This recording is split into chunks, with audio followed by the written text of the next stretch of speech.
for poems, I've been writing a lot of persona poems this year. So poems from the perspective of another person, object, etc. So I'm going to do poems from the perspective of a butt, Abraham Lincoln, Hanukkah, and a sociopathic poet. This is from the perspective of the butt the camera stays focused on during the rap video. Sometimes the camera is an escape from the office.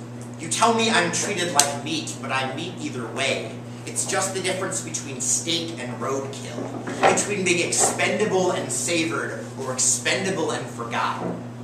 You tell me to respect myself, as if dignity lives at the desk, as if juvenile telling me to back that ass up, and my boss telling me to hurry the fuck up aren't saying the exact same thing. I'm screen when I get slapped, at least I get paid for it. When I'm made to shake, at least it was part of the job description.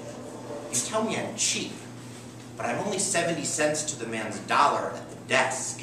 Shit. I'd rather hit the pool in a thong than the glass ceiling in a pantsuit.